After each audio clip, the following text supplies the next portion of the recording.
நாங்கள் இந்த பொன்னால பருத்துற ரோட்டால் வந்து இப்போ சந்தியை நோக்கி போய் கொண்டிருக்கிறோம். முன்னுக்கு வந்து ஒரு சுற்றுவட்ட சந்தி இருக்கு ரவுண்ட் அபவுட். இந்த சைட்டுக்கு உங்களுக்கு தெரிஞ்சு கொண்டு இருக்கிற அந்த தீவுக்கு அடுத்ததாக அந்த கடற்கரை ஓரத்துக்கு அடுத்ததாக காணக்கூடிய பகுதி வந்து கேரநகராக இருக்கு.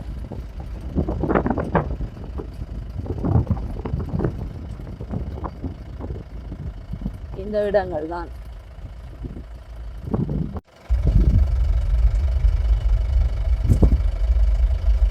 இதுதான் இந்த வட்டுக்கோட்டை ரோட்டில் வந்து ரவுண்ட் அபவுட் ஜங்ஷன்.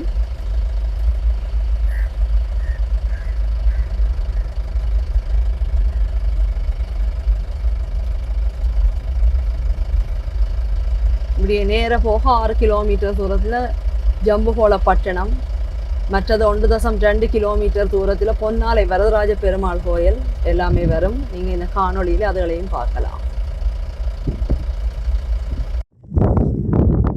எங்களோட யாழ்ப்பாண சுற்றுப்பயணத்தின் 2வது காணொலியாக நீங்கள் இதை பார்க்கலாம். இது வட்டுக்கோட்டையில் உள்ள அந்த சுற்றுவட்ட சந்தியை கடந்தா பிறகு வார ஒரு கண்டல் சூழல்னு சொல்லி கடலரிப்பை தடுக்கிறதுக்காக வந்து நிலையாக கண்டல் தாவரங்கள் வளர்க்கப்பட்டிருக்கிற இந்த இடம். இந்த ரோட்டில் தொடர்ந்து போய் கொண்டிருக்கேக்கில் பொன்னாலை வரதராஜ பெருமாள் கோயில், ஜம்புகோளப்பட்டினம், இன்னும் பல இடங்களை பார்க்கலாம். வாங்க காணொலியில் போய் பார்க்கலாம். இந்த அழகான கண்டல் சூழல் தாவரத்தோடு நீங்கள் அப்படியே தூரத்தில் பார்த்தீங்கன்னு சொல்லி சொன்னால் இந்த போகிற பாலம் அப்படியே போய் சேர்றது வந்து காரைநகர் பிரதேசத்துக்காக இருக்கு.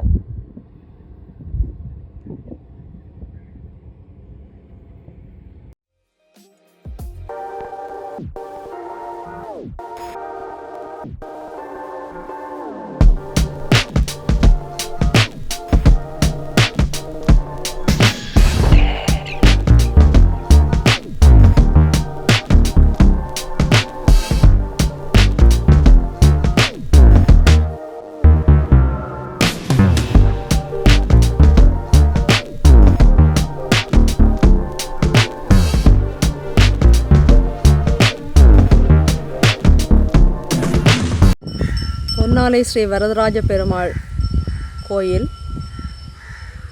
இது மிகுந்த வரலாற்று சிறப்பு மிக்கது. இந்த வரலாறுகளை நீங்கள் வந்து பல காணொலியெல்லாம் பார்த்துருப்பீங்கள். இதில் நான் இப்போ வரலாறு சொல்லல, இதில் முன்னுக்கு இருக்கிற போர்டில் காட்டுறேன். வரலாற்று புகழ் மிக்கதும் பல அற்புதங்கள் நிகழப்பெற்றதுமான தலமாக இருக்குது. ஆமை வடிவத்தில் ஸ்ரீமன் நாராயணன் அவதரித்து அருள் புரிந்த புனித தலமாகவும் இருக்குதுன்னு சொல்லி இதில் குறிப்பிட்டிருக்கிறார்கள். அதை விட அண்மையில் நடந்த 30 ஆண்டுகால வரலாற்றின் ஆரம்ப புள்ளி தொடங்குகிற இடமாகவும் இந்த கோயில் அமைந்திருக்குது. உங்கள் எல்லாருக்கும் அந்த சம்பவமும் தெரிந்திருக்கும்.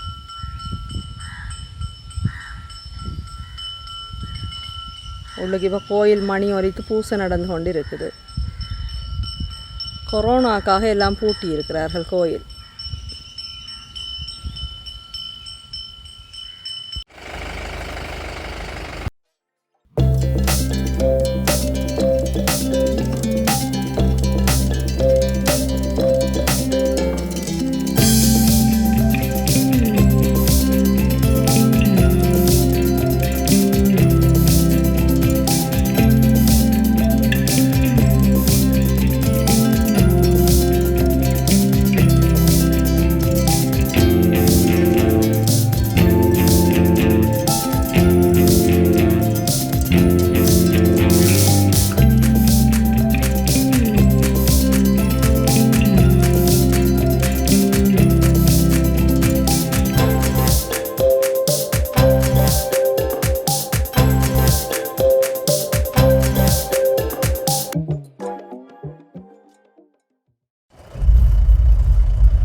பக்கங்கள் ஒரே பனைமர காடாக இருக்கு.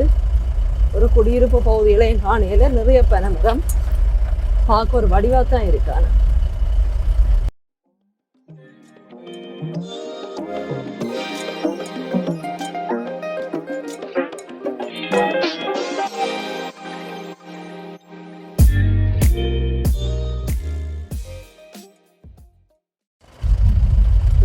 பக்கத்தில் பார்க்குறதுக்கு வீடுகளே காணும். தொடர்ந்து ஒரே பனைமர காடுகளே வந்து கொண்டு இருக்குது. நிறைய பனியல் வெட்டி சரிச்சும் வச்சிருக்கிறேன்.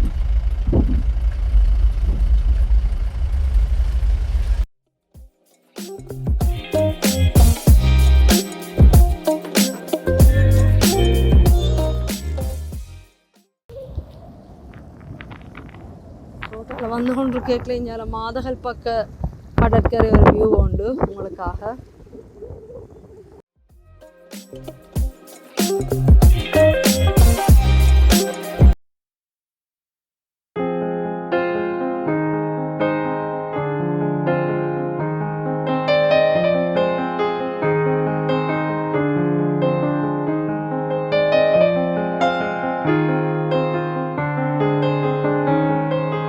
மாதகல்ல இருக்கக்கூடிய ஜம்புநாதர் சிவன் கோயில். இந்த கோயிலும் இந்த பாதையில் வரும். நான் இதுக்கான தனியான காணொளி ஒன்று செய்திருக்கிறேன். அதில் இதில் லிங்க் கொடுக்குறேன், நீங்கள் பாருங்கள். அதில் வந்து இதை பற்றி விளக்கமாக சொல்லியிருக்கேன். அநேகமாக இந்த ரோட்டில் உள்ள இடங்கள் எல்லாம் வந்து நீங்கள் பார்க்கக்கூடிய இடங்கள் எல்லாம் செய்திருக்கிறேன். அதற்கான லிங்கை கொடுக்க நீங்கள் அதை பார்க்கக்கூடியதாக இருக்கும். இதுக்கு இஞ்சால ஜம்புகோள பட்டணம் இருக்குது. சங்கமித்ரா வந்துறங்கின இடம். இதற்கும் தனியான காணொளி ஒன்று செய்திருக்கிறேன். சிவன் கோயிலுக்கு அடுத்ததாக வரும் இந்த இடம். அதையும் நீங்கள் அந்த தனியான லிங்கை பார்க்குறது மூலம் அந்த வீடியோ பார்க்கக்கூடியதாக இருக்கும்.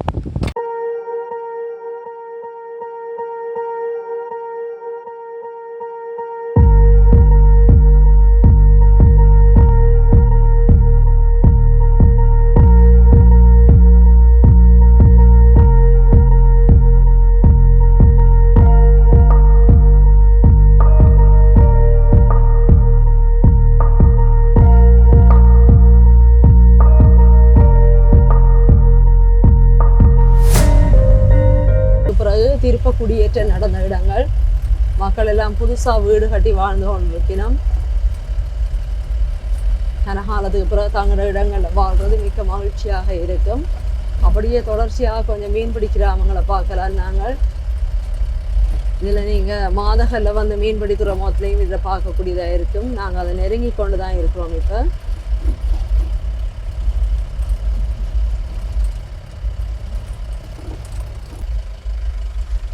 இதான் எங்களோட மாதகல் மீன்பிடி துறைமுகம். நான் இதற்காகவும் தனியான காணொளி ஒன்று செய்திருக்கிறேன். அதில் வந்து காலையில் வந்து மீன் வர்ற காட்சிகள், படகுகள் கடலில் இருந்து திரும்புகிற காட்சிகள் எல்லாமே இருக்குது. நீங்கள் அதில் வந்து முழுமையான ஒரு காட்சியை பார்க்கக்கூடியதாக இருக்கும். மாதகல் எப்படி மீன் பிடிக்கணும், என்ன மாதிரி காலை மேலே கூறு போட்டு மீன்கள் எல்லாம் விற்கிறேன்னு சொல்லி அதெல்லாம் 7-8 மணியோட முடிஞ்சு விடுறதால இப்போ அந்த இடம் வந்து வெறிச்சோடி கிடக்குது.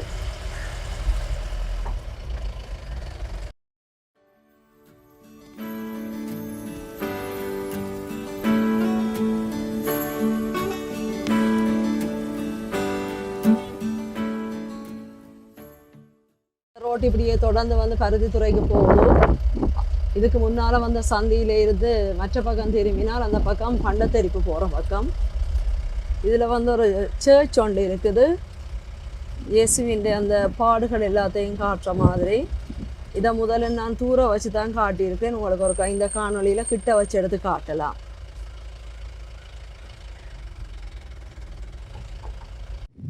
மாதகல்ல இருக்கக்கூடிய தூய லூத்து அன்னை திருத்தலம். இது வந்து இந்த கடற்கரையோரமாக இருக்கக்கூடிய ஒரு அழகான ஒரு தேவாலய பகுதி. இதில் வந்து இயேசு தேவமைந்தன் சிலுவையில் அறையப்படுவதற்கான அந்த பாடுகள் யாவும் கட்டம் கட்டமாக காட்டியிருக்கு, சிலைகளாக செய்து வைக்கப்பட்டிருக்கு. நான் முதல் மாதகல் காணொளி செய்யல அதில் இந்த இடம் வடிவாக வரையில. நீங்கள் இந்த வீடியோவில் அந்த இடத்தை வடிவாக பார்க்கலாம்.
கல்லறை ஆண்டவர் என்று சொல்லப்படுறது ஆண்டவர் அடக்கம் செய்யப்பட்ட அந்த காட்சி தாத்ரூபமாக சிலையாக வடிவமைக்கப்பட்டிருக்கு.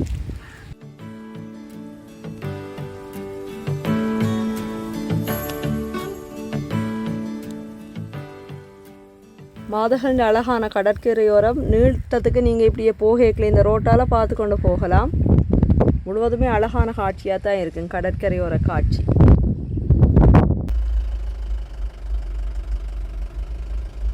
இதெல்லாம் சின்ன சின்ன வாடி வீடுகள், மீன்கள் பிடிச்சி விற்கப்படுகிற வாடி வீடுகள். கப்பல்கள் எல்லாம் மீன் பிடிச்சிட்டு வந்து கவண்டு போய் கிடக்குது பாருங்க. இந்த காணொளி உங்களுக்கு பகுதி 1, பகுதி 2, பகுதி 3 பாகமாக வரும். அதில் வந்து நீங்கள் முழுமையாக யாழ்ப்பாணத்தின் கரையோர சமவெளியின்றி அழகாக பார்க்கலாம். அதில் அடிக்கடி பெருங்கடலும் வரும். இப்போ நாங்கள் போய் கொண்டிருக்கிற மாதவல் பக்கத்தால் வாரது கீரிமலை, மற்றது ஆங்கேசந்துறை, அப்படியே போய் கொண்டிருக்கிறது பெருங்கடல். முதல் உட்பக்கத்தால் வந்து கொண்டு இந்த வட்டுக்கோட்டை அராலி பக்கம் எல்லாம் அந்த சிறுகடல், கடல், நீரேரி மாதிரியான இடங்கள். இந்த பக்கத்தை பார்த்தீங்கன்னாலும் ஒரு அழகான சூழலாக இருக்கும். எஃப்னா பெனிசுலான்னு சொல்லி சொல்கிறது உங்களை எல்லாருக்குமே தெரிஞ்சிருக்கும். அதில் அழகு இந்த நீர் நிறைந்த சூழல் தான். இது என்ன மீன்? முரல் மீன் எல்லாம் கருவாடாக காய விட்டு இருக்கிற காட்சி வேலியோரங்களில் தொங்க விட்டு காய விட்டு இருக்கணும்.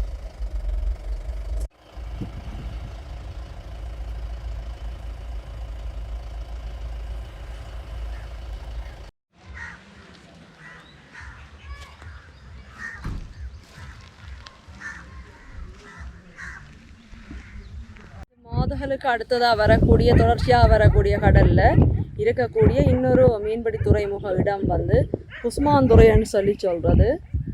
அந்த இடத்துல அமைஞ்சிருக்கிற அந்த வந்து நிற்கிற போட்டுகள், மற்றது சின்ன சின்ன வாடி வீடுகள் எல்லாத்தையுமே நீங்கள் இதில் பார்க்கலாம். இப்போ வந்து மத்தியானம் ஒரு 12-12:30 நேரம் இருக்கும். இது ஏலங்குருவிக்கப்படுற சந்தை. இங்கே அந்த மீன் பிடித்து கரையேற்றி அதை விற்கிறது எல்லாமே 7:30-8 மணியோட ஒரு முடிவுக்கு வந்துடும். எல்லாம் முடிஞ்சு போய் இப்போ ஆஃப் ஆகிருக்கணும். வாடி வீடுகளில் நிறைய மீன் பிடிக்கிற வலைகள் எல்லாம் வச்சிருக்கணும். மீன் கூடைகள்,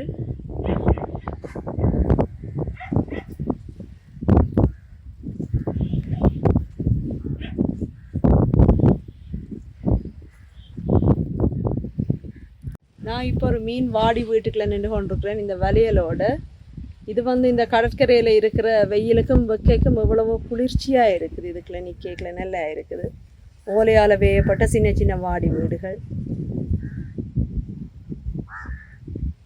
இந்த ஊர் முழுக்கலுமே சைடில் பார்த்தீங்கன்னா மீன்பிடியை விட கருவாடுகளும் போட்டு போட்டு காய விட்டு விற்கிறத காணலாம். உரல் மீன் கருவாடு, மற்றது என்ன சூடை மீன் கருவாடு எல்லாம் சைடில் எல்லாம் காய விட்டு இருக்கணும். அதோட காட்சிகளையும் நீங்கள் இந்த வீடியோவில் பார்க்கக்கூடியதாக இருக்கும். நான் இப்படியான மீன்பிடி துறைமுகத்தில் இவர் வந்து நிற்கல மயிலட்டி, மாதகள் மாதிரியான இடங்களெல்லாம் வந்து மீன் வாங்குவோம். இப்போ சந்தைகளில் விற்கப்படுற மீன் சொல்லி சொன்னால் ஐஸ் போட்டது அல்லது ஃபார்மலின் போட்ட மீனாக இருக்கும். உடன் மீனின் டேஸ்ட்டை நீங்கள் அறியணும். உடன் மீனை உடனே வாங்கி சாப்பிடேக்கில் எவ்வளோ டேஸ்ட்டாக இருக்கணும்னு சொல்லி பார்த்தா இப்படி மீன்பிடி துறைமுகங்களில் வந்து வேண்டியக்கில் தான் அதில் டேஸ்ட் இருக்கும்.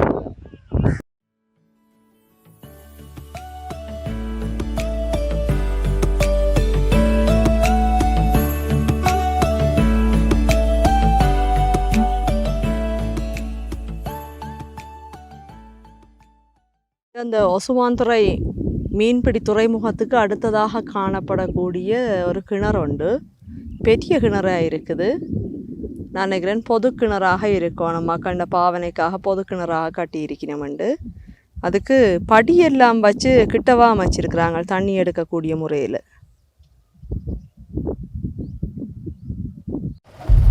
இந்த ரோட்டில் வந்து பிரதானமாக இந்தியாவில் இருந்த இராணுவம் பிறகு இந்த இதைத்தான் என்ன புன்னை மரம் நட்டு இருக்குது. சின்ன சின்ன மரங்களாக நிற்குது. வளர்ந்தா பிறகு நல்ல குளிர்ச்சியும் அழகாயும் இருக்கும்.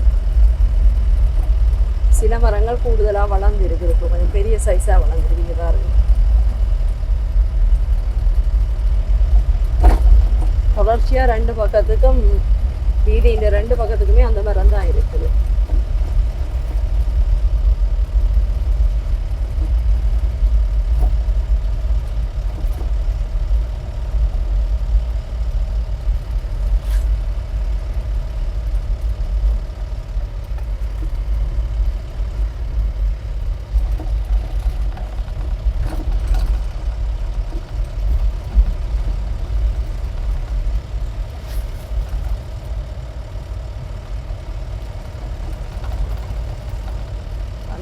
வீதியிலே இருந்து பார்க்க அழகாக இருக்கு. ரெண்டு பக்கம் மரமும் கிட்ட கிட்ட வந்து முட்டி கொண்டு நிற்கிற மாதிரியான அழகான காட்சி. இந்த வீதி இப்படியே போய் கீரிமலையை சேரும். நீங்கள் கீரிமலையை சேரேக்க கீரிமலையில் புகழ்பெற்ற இலங்கையில் இருக்கக்கூடிய எங்களோட சிவன் கோயில்களில் புகழ்பெற்ற கீரிமலை சிவன் கோயிலை காணலாம். நான் அதுக்காகவும் தனியான காணொளி ஒன்று செய்திருக்கிறேன். அந்த இணைப்பை இதில் கொடுக்குறேன், நீங்கள் அதை இதில் பார்க்கலாம். தூரத்தில் உங்களுக்கு கோபுரம் தெரிஞ்சு கொண்டு இருக்கு. அது கீரிமலை நகுலேஸ்வர பெருமான் ஆலயம்.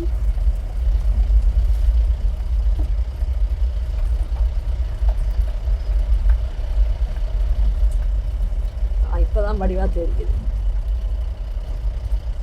நாங்கள் எங்களோட பயணப்பாதையால் வந்து இப்போ கீரிமலையை அடைஞ்சிருக்கிறோம். கீரிமலை நகுலேஸ்வர பெருமாண்ட முன்னிலையில் நான் நின்று கொண்டிருக்கிறேன். பின்னுக்கு உங்களுக்கு பேக்ரவுண்டாக தெரிஞ்சு கொண்டிருக்கிறது கீரிமலை நகுலேஸ்வரம் கோயில். நான் இந்த கோயிலுக்கு தனியான காணொளி ஒன்று செய்திருக்கேன். மிகவும் வரலாற்று புகழ்பெற்ற ஆலயம் இது. எங்களோட இலங்கையில் இருக்கக்கூடிய 4 பெரிய ஈஸ்வரங்கள் சிவன் கோயில்கள் ஒன்றாக இருக்குது. இதுக்கு தனியான காணொளி ஒன்றில் நான் இதன் வரலாறு மற்றது கோயிலை முழுமையாக பார்க்கக்கூடியதாக செய்திருக்கேன். அதில் லிங்கை கொடுக்குறேன், நீங்கள் அதையும் இதில் பார்த்துக்கொள்ளலாம். இந்த ரோட்டால் நாங்கள் நேராக போனால் உங்களுக்கு அதில் கேட் தெரியுது.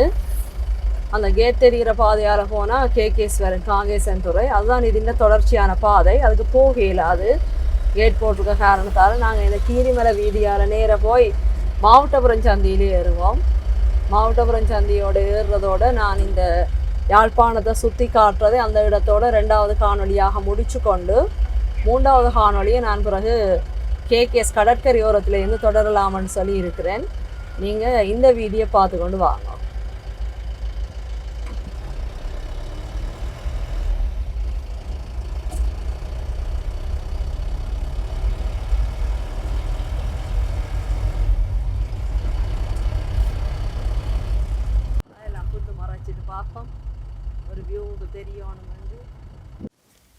யாழ்ப்பாணத்தில் காங்கேசன் துறையில் இருக்கக்கூடிய சீமெந்து தொழிற்சாலை அது முந்தி வட மாகாணத்திலேயே பெருமளவான குடும்பங்களுக்கு வேலை வாய்ப்புகளையும் வசதிகளையும் வழங்கின ஒரு இடம்.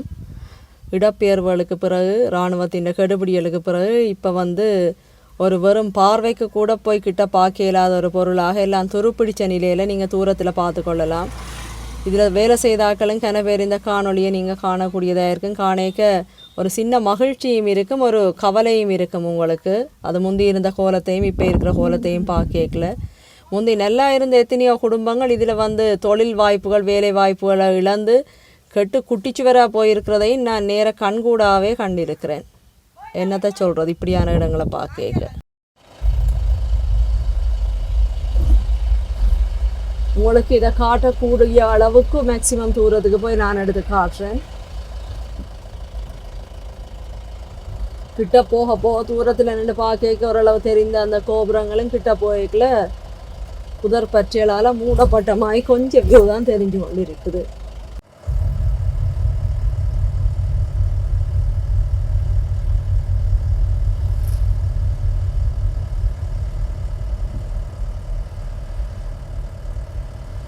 நாங்கள் இப்போ கீரிமலை வீதி இந்த முடிவு பகுதிக்கு வந்துட்டோம். அதால் போய் ஏறியக்கில் நீங்கள் உடனே பார்க்கக்கூடியதாக இருக்கிற அந்த கோபுர தரிசனம் மாவட்டபுரம் கந்தசுவாமி கோயில்.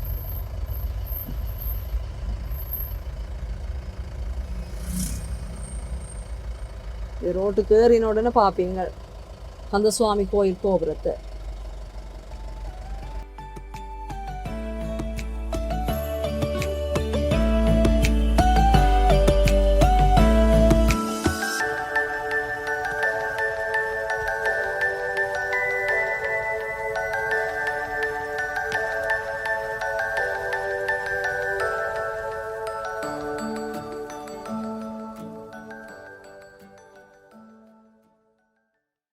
இது மாவட்டபுரம் கோயிலின் பிற்புற வீதி. இதில் பார்த்தீங்கன்னா தேர்முட்டி அதெல்லாம் பார்க்கலாம். நான் இதோடு என்ற 2வது காணொலியை நிறைவு செய்து கொள்கிறேன். இப்போ நேரம் 1 மணிக்கு மேலே ஆயிடுச்சு. இதோட நிறைவு செய்து கொண்டு ஒரு லஞ்ச் ஒன்றை முடிச்சுட்டு 3வது காணொலியை நாங்கள் கேகேஸில் இருந்து ஆரம்பிக்கலாம். காங்கேசன் துறை கடற்கரை வீதியிலிருந்து இதை நீங்கள் 2வது காணொளியாக பாருங்கள். மறக்காமல் தொடர்ந்து 3வது காணொளி பார்த்தீங்கன்னு சொல்லி சொன்னால் தான் உங்களுக்கு யாழ்ப்பாணத்தை ஃபுல்லாக சுற்றி பார்த்த ஒரு ஃபீலிங் இருக்கும். நன்றி.